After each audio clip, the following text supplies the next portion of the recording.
Welcome to are के Sharma math classes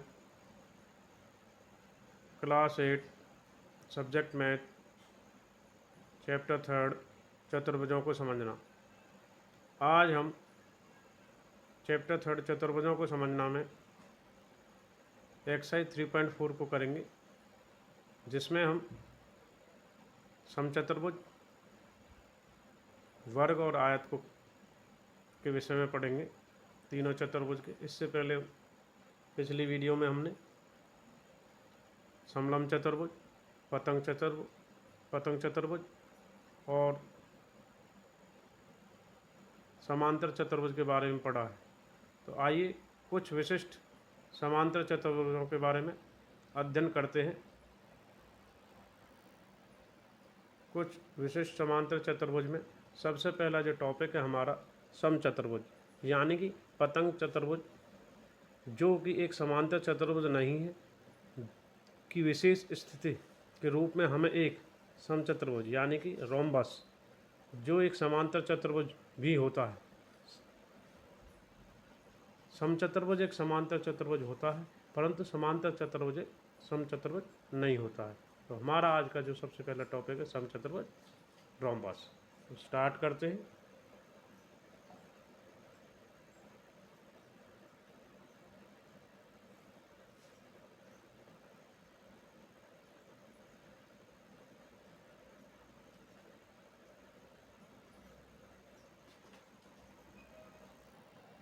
ध्यान दीजिए कि एक समचतुर्भुज की सभी भुजाओं की जो लंबाइयां हैं वो बराबर होती हैं। पतंग चतुर्भुज की स्थिति में ऐसा नहीं होता है। तो हम एक पतंग चतुर्भुज ले रहे हैं इधर, और इधर ले रहे हैं समचतुर्भुज। तो समचतुर्भुज की ये भुजा, ये भुजा, ये भुजा, चार भुजाएं आपस में बराबर हैं, परंतु पतंग चतुर्भुज में ये वाली और ये वाली भुजा बराबर है, और ये इसके सामने ये वाली बराबर होती है। तो समचतुर्भुज एक चतुर्भुज है जिसकी सभी भुजाओं की लंबाई क्या होती है, बराबर होती है। ये आप ध्यान देंगे, क्योंकि समचतुर्भुज की सम्मुख भुजाएं बराबर लंबाई की होती हैं, इसलिए यह एक क्या होता है, समांतर चतुर्भुज भी होता है। अतः एक समचतुर्भुज में एक समांतर चतुर्भुज और एक पतंग के भी सभी गुण विद्यमान हैं। उनकी सूची हम तैयार करने का प्रयास करेंगे। तो आगे देखते, एक समचतुर्भुज का सबसे उपयोगी गुण उसके विकर्णों का है। तो देखेंगे सबसे उपयोगी उसका गुण। तो सबसे इम्पोर्टेंट जो गुण है, एक समचतुर्भुज के जो विकर्ण परस्पर लंब समद्विभाजक होते हैं, यानी एक दूसरे को लंबी होते हैं और दो समान भागों में बांटते हैं। तो इसका आप नोट करेंगे, समचतुर्भुज का सबसे इम्पोर्टेंट महत्वपूर्ण गुण ये होता है। तो आगे बढ़ते हैं। इस आकृति में देखेंगे 3.9 में, हम इधर 3.29 में देखते हैं, ए बी सी डी सभी भुजाएं बराबर हैं, और जो इसका विकर्ण ए सी है और बी डी है, एक दूसरे को समद्विभाजित करते हैं। ओ डी बराबर ओ बी, ओ ए बराबर ओ सी आपस में बराबर हैं। तो ए बी सी डी एक क्या है, हमारा समचतुर्भुज है। आकृति में देखेंगे यह एक समांतर चतुर्भुज भी है, और इसके विकर्ण एक दूसरे को क्या कर रहे हैं, समद्विभाजित कर रहे हैं। इसके अकॉर्डिंग ओ ए बराबर होगा ओ सी और ओ बी बराबर ओ डी। यह दर्शाना है कि कौन ए ओ डी बराबर कौन सी ओ डी, हमें 90 अंश। तो यहाँ पर हमें क्या बनाना, 90 डिग्री का। तो एस एस एस यानी साइड साइड साइड, भुजा भुजा सर्वांग समता, प्रतिबंध से यह देखा जाता है कौन ए ओ डी सर्वांग सम, कौन सी ओ डी होता है। इसी प्रकार कौन ए ओ डी बराबर सी ओ डी है। तो ए ओ डी और सी ओ डी में रेखिक जुम बनाते हुए हम ए ओ डी और सी ओ डी में 90 अंश शो कर देते हैं। यह हम आगे कक्षा 9th में भी इसका हल और प्रमेय द्वारा इसका सिद्ध भी देखेंगे। तो उदाहरण 7 करेंगे, एक्सरसाइज 3.4 का उदाहरण 7। उदाहरण 7 में आर आई सी एक समचतुर्भुज है। आकृति 3.30 में देखते हैं, आर आई सी यानी कि ये भुजा 13 है, इसको जेड दिया है, तो नाम इसको 12 दिया है। तो देखेंगे एक्स वाई जेड का मान ज्ञात कीजिए और अपने उत्तर की पुष्टि कीजिए। हमने यहाँ पर x बराबर ओ ई को लिया है और y बराबर ओ आर को लिया है। जेड समचतुर्भुज की एक भुजा है, यानी कि जो 13 के बराबर आएगी, ये 13 है तो ये भी 13 आएगी, ये 12, ये भी 12 आएगा, और ये भी 12 आएगा, और ये भी 12 आएगा, ये भी 13 आएगा, और ये भी 13 आएगा। क्योंकि ओ आई समद्विभाजित करते हैं तो ये 5 है, और समद्विभाजित करते हैं तो इस कितना आएगा 5। तो इस प्रकार भुजाएं बराबर माप की होती हैं हमारी, तो 13 13 13। और समद्विभाजित जो करते हैं विकर्ण, तो हमारा यहाँ से हम पाइथागोरस प्रमेय लगाएंगे, तो ये हमारा जो ओ आई है, ओ आई ये वाला और ये वाला, ये हमारा 5 आ जाएगा, ये वाला 5 इधर दिया, ये वाला 5 है, 5 है ये हमारा, 13 नहीं है, ये 5 है और ये 12 है। तो इसमें देखेंगे एक्स वाई जेड की वैल्यूज़ के बारे में। आगे बढ़ते हैं।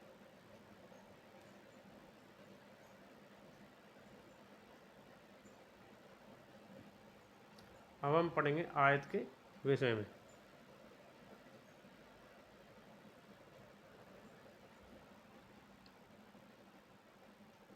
तो एक आयत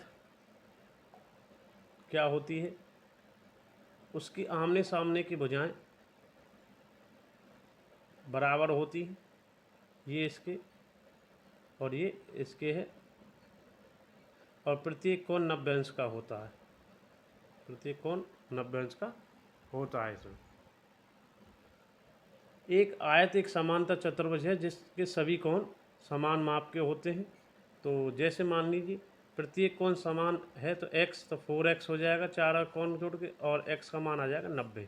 तो आयत का प्रत्येक कोण समकोण का होता है, यानी कि कितने का होता है, 90 अंश का होता है। एक आयत समांतर चतुर्भुज होता है जिसमें प्रत्येक कोण समकोण यानी 90 अंश का होता है। एक समांतर चतुर्भुज होने के कारण आयत की सम्मुख भुजाएं की बराबर भी लंबाई की होती हैं। विकर्ण एक दूसरे को समद्विभाजित करते हैं। समांतर चतुर्भुज के विकर्ण अलग अलग लंबाई के हो सकते हैं, परंतु आयत के विकर्ण समान लंबाई के होते हैं। तो इसके लिए हमें एक गुण है इनका, इसको देखेंगे। आयत के विकर्ण बराबर लंबाई के होते हैं, जरूरी नहीं है समांतर चतुर्भुज के लंबाई के नहीं होते हैं। तो आयत के विकर्ण की जो लंबाई है वो बराबर होती है, इक्वल होता है। तो आगे बढ़ते हैं।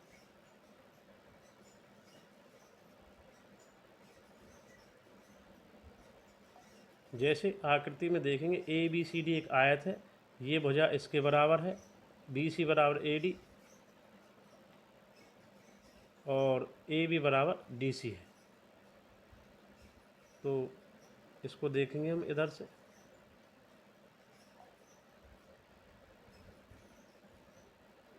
तो यहाँ हमें दो त्रिभुज दिए गए हैं, ए बी सी और ए डी सी, अलग अलग दो पार्टों में बांट लिया है इसको। ये 90 अंश का है, इसका कोण ये 90, ये भुजा वाले बराबर वाली थी, ये अलग अलग वाली थी, और इन दोनों को सर्वांग कर दिया है। ए बी बराबर ए बी उभयनिष्ठ कॉमन है, बी सी बराबर ए डी है, और कोण है 90 अंश है।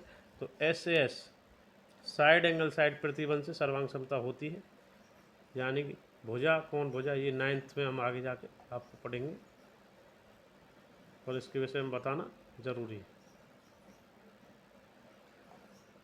तो यहाँ नियम बनता है कि एक आयत में विकर्ण की लंबाई बराबर होने के अतिरिक्त एक दूसरे को क्या करते हैं, वो समद्विभाजित भी करते हैं। इसके बाद हम देखेंगे उदाहरण 8। उदाहरण 8 है आरईएनटी रेंट एक आयत है जिस आकृति 3.35 में एक विकर्ण एक दूसरे को ऊपर प्रतिच्छेद करते हैं। एक्स का मान ओ आर बराबर 2x + 4 और ओ टी बराबर 3x + 1। ये एग्जाम में आएगा, ये प्रश्न इम्पोर्टेंट है, तो सभी इसको नोट करेंगे।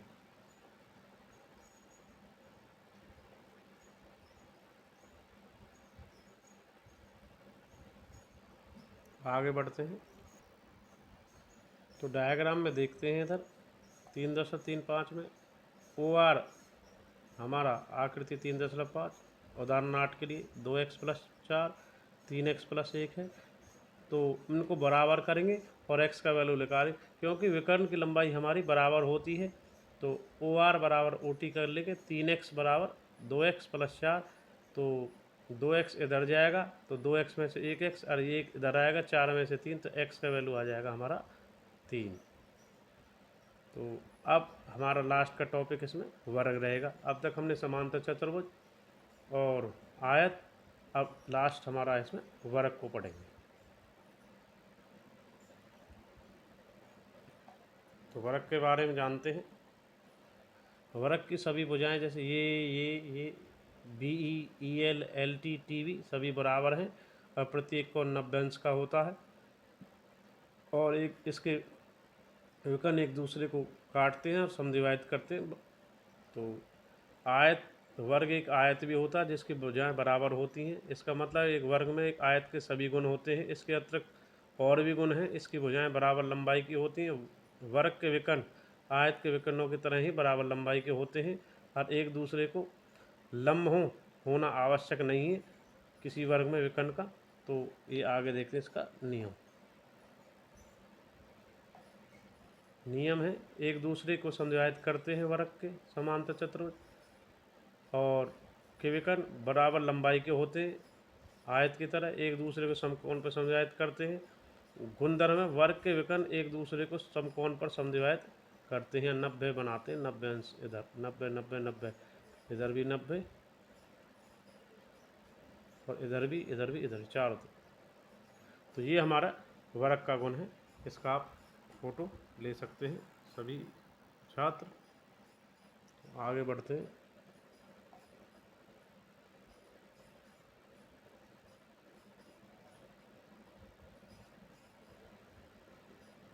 एक्सरसाइज आज की वीडियो में हमने अब तक चैप्टर कक्षा 8 चैप्टर 3 चतुर्भुजों को समझना, एक्सरसाइज 3.4 में उदाहरण 7, 8 और कुछ विशिष्ट चतुर्भुजों जैसे हमने सम चतुर्भुज, रोम्बस, आयत, रेक्टेंगल, वर्ग, स्क्वायर को पढ़ा है तीनों को।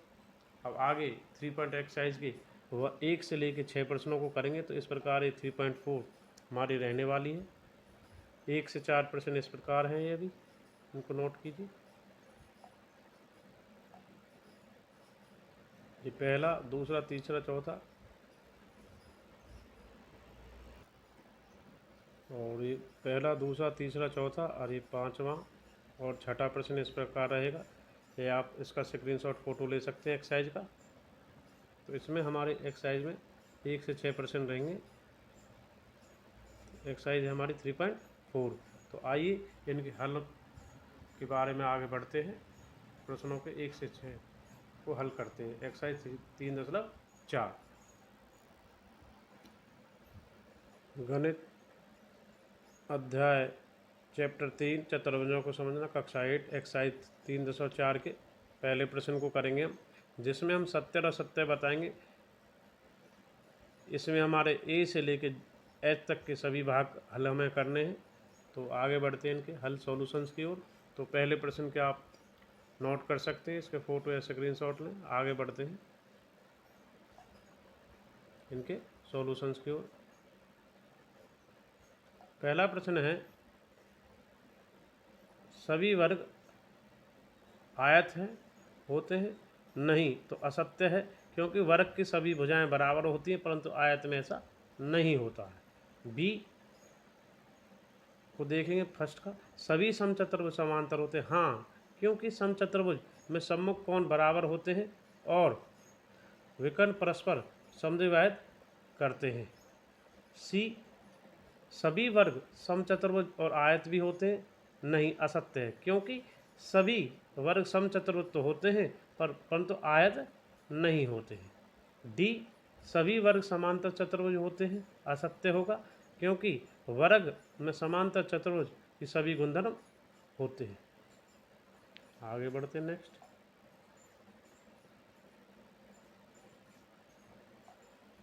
ई सभी पतंगें समचतुर्भुज होती हैं? असत्य है, क्योंकि पतंग की सभी भुजाएं बराबर नहीं होती, तो इस वजह से समचतुर्भुज की सभी भुजाएं बराबर होती हैं। एफ सभी समचतुर्भुज पतंग होते हैं?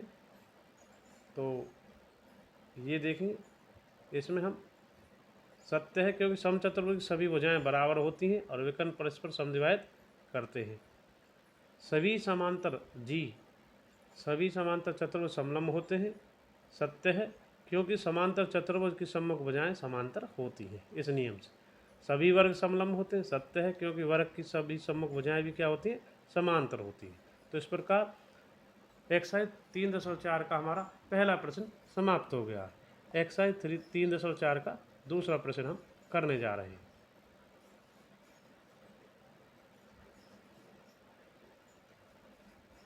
तो दूसरा प्रश्न में हम देखेंगे, उन सभी चतुर्भुजों की पहचान कीजिए जिनमें चारों भुजाएं लंबाई बराबर लंबाई की होती हैं। ए अभी चार समकोण होते हैं। तो सबसे पहले उत्तर देंगे ए का, समचतुर्भुज और वर्ग की सभी भुजाएं बराबर होती हैं। चार समकोण होते हैं, चारों कोण, तो वर्ग और आयत में सभी कोण क्या होते हैं, समकोण। तो दूसरा प्रश्न भी हो गया। अब बढ़ते हैं 3.4 एक्सरसाइज के तीसरे प्रश्न की ओर। तीसरा प्रश्न, बताइए कैसे एक वर्ग, पहला एक चतुर्भुज है, तो एक वर्ग एक चतुर्भुज है क्योंकि वर्ग की भुजाएं क्या होती हैं, चार भुजाएं होती हैं। बताइए कैसे एक वर्ग एक समांतर चतुर्भुज है, तो वर्ग एक समांतर चतुर्भुज है क्योंकि वर्ग की सम्मुख भुजाएं बराबर माप की होती हैं। अब थर्ड पार्ट, वर्ग कैसे एक समचतुर्भुज है, तीसरे में देखेंगे वर्ग एक समचतुर्भुज है क्योंकि समचतुर्भुज और वर्ग की सभी भुजाएं बराबर होती हैं। एक आयत कैसे है वर्ग, वर्ग एक आयत है क्योंकि वर्ग की सम्मुख भुजाएं बराबर माप की होती हैं और सभी कोण नभ्यंश यानी समकोण होते हैं। तो प्रश्न 3 भी हमारा समाप्त हो गया है एक्सरसाइज 3.4 का। तो इसका एक फोटो ले लें आप या स्क्रीनशॉट। तो आगे बढ़ते हैं प्रश्न 4 की।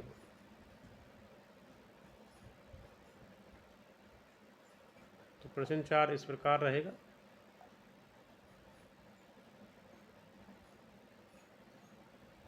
तो प्रश्न 4 को देखें। एक चतुर्भुज का नाम बताइए जिसके विकर्ण एक दूसरे को समद्विभाजित करते हैं। पहला देखिए, वर्ग आयत और समचतुर्भुज और समांतर चतुर्भुज के विकर्ण एक दूसरे को क्या करते हैं, समद्विभाजित। तो पहला हमारा हो गया है। दूसरा भाग, एक दूसरे के लंब समद्विभाजक हों, तो वर्ग और समचतुर्भुज ऐसे विकर्ण हैं एक दूसरे के लंब समद्विभाजित होते हैं। तीसरा भाग, जिसके विकर्ण बराबर होते हैं। तो चौथे का थर्ड है, वर्ग और आयत के विकर्ण बराबर होते हैं। तो इस प्रकार एक्सरसाइज 3.4 का हमारा फोर्थ क्वेश्चन हो गया है। आगे बढ़ते हैं फिफ्थ और सिक्स्थ की ओर। पहले करेंगे फिफ्थ क्वेश्चन। तो फिफ्थ में देखेंगे,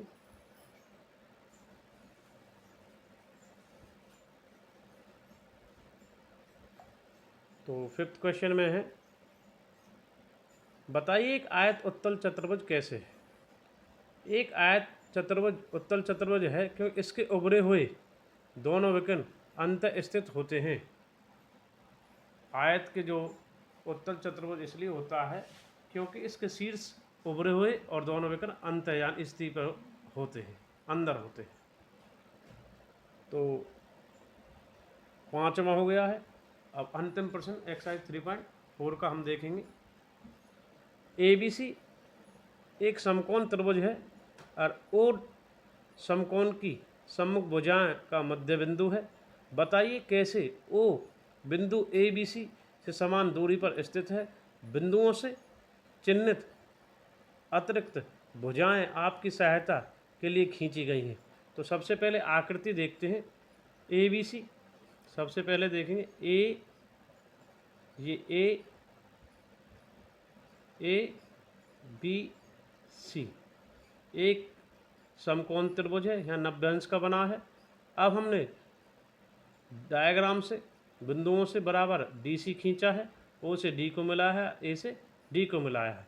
तो आगे बढ़ते हैं इसमें चिन्हित अतिरिक्त भुजाओं को देखते हुए।